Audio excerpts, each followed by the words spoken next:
আলাইকুম রহমতুল্লাহ। আজকে প্রেস ক্লাবের সম্মুখে শিক্ষকদেরকে নিয়ে সমস্ত শিক্ষক মন্ডলী আজকে আমরা সম্মিলিতভাবে দাঁড়িয়েছি। সব শিক্ষক সংগঠনগুলো দাঁড়িয়েছি। এখানে কলেজ, মাধ্যমিক, সরকারি প্রাথমিক সহ সকল শিক্ষকই আমরা দাঁড়িয়েছি যে ঢাকায় আমাদের শিক্ষক সমাবেশে আমাদের একজন শিক্ষক বন্ধুকে আঘাত করা হয়েছে। আমরা তীব্র প্রতিবাদ ও নিন্দা জানাই। আজকে এই সমাবেশে বক্তব্য রাখছেন আদর্শ শিক্ষক ফেডারেশন পীরগঞ্জ উপজেলা শাখার সম্মানিত সেক্রেটারি জনাব সহকারী অধ্যাপক শাহানুর আলম। জনাব সহকারী অধ্যাপক শাহানুর আলমকে তার মূল্যবান বক্তব্য রাখার জন্য আহ্বান করছি।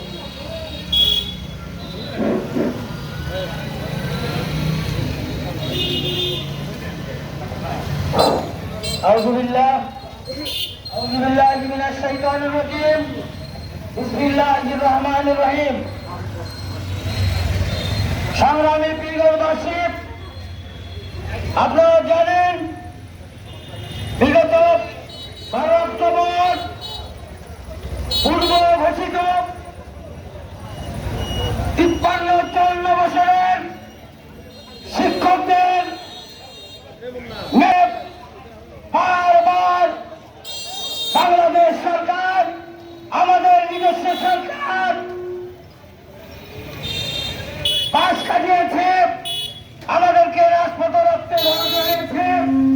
আমরা আশা করেছিলাম 24 সালের 36 জুলাই পরবর্তী বাংলাদেশে আর কোন শিক্ষক সমাজকে গান ধরাতে হবে না, রক্ত ধরাতে হবে না।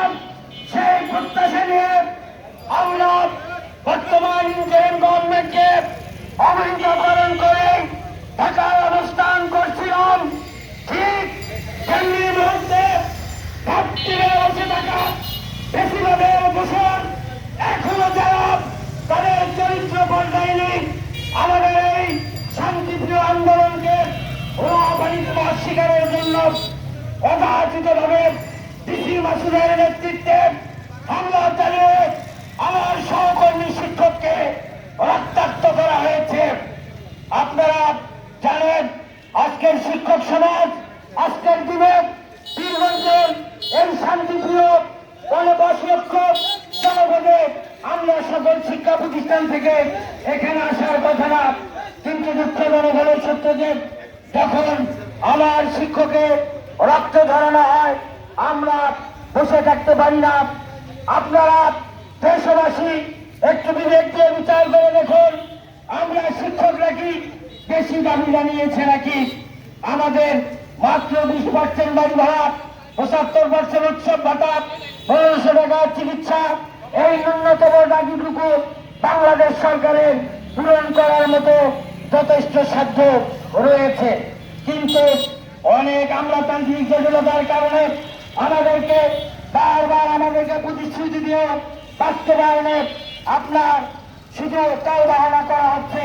তারই প্রতিবাদে 12 অক্টোবর সারা দেশ থেকে শিক্ষক সমাজ ঢাকার প্রেস ক্লাবে তারা যে শান্তিপ্রিয় আন্দোলন করতেছিল, সেই শান্তিপ্রিয় আন্দোলনে ন্যাক্কারজনক হামলা আমরা পীরগঞ্জের শিক্ষক সমাজ, ঐক্যবদ্ধ শিক্ষক সমাজ এবং বৈষম্য নিরসনকারী প্রত্যাশী শিক্ষক সমাজ জোট আজকে যে ঐক্যবদ্ধ হয়েছি, আমরা এই ঘটনার ধিক্কার ও নিন্দা জানাই এবং পাশাপাশি বিনীতভাবে এবং অত্যন্ত কঠোরতার সাথে এদেশের প্রশাসনকে জানিয়ে দিতে চাই, আমার দেশের শিক্ষকের উপর আর একটি রক্ত হামলা যদি হয় আমার 24 জুলাই হবে।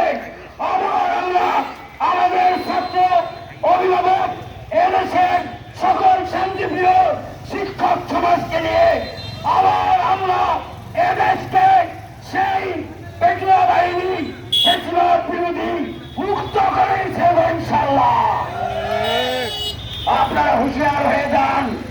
বাংলাদেশ সরকারকে বলছি, শুধু ইন্টারিম গভর্নমেন্ট নয়, যতদিন বাংলাদেশ থাকবে আর একটি দিনও আমার শিক্ষক সমাজের উপর তাদের ন্যায্য দাবি নিয়ে, চুক্তির দাবি নিয়ে তারা যদি রাজপথে শান্তিপ্রিয় আন্দোলন সংগ্রাম করে, খবরদার আপনারা ভদ্রচিত আচরণ করবেন, অনুরোধ করবেন।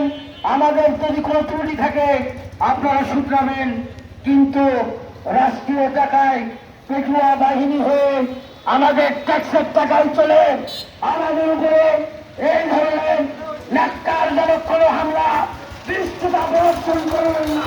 আমি বাংলাদেশ আদর্শ শিক্ষক ফেডারেশন পীরগঞ্জ উপজেলা শাখার পক্ষ থেকে আজকের এই আন্দোলনে শুধু নয়, সারা বাংলাদেশের সকল ব্যানারের সকল শিক্ষক সমাজের ন্যায্য দাবির প্রতি একাত্মতা প্রকাশ করছি, সংহতি প্রকাশ করছি। সেই সাথে এদেশের সকল মানুষদেরকে আমাদের আন্দোলনের সমর্থন চেয়ে এবং এদেশের ইন্টারিম গভর্নমেন্টকে বলবো, আপনারা 8.5 লক্ষ 7.5 লক্ষ টাকা বাজেট করেছেন, লক্ষ হাজার কোটি টাকা, কিন্তু সেই বাজেট থেকে শিক্ষকদের যে চাওয়া পাওয়া এবং দাবিগুলো আপনারা হিসাব করে দেখেন, আপনারা অনায়াসে পূরণ করতে পারবেন।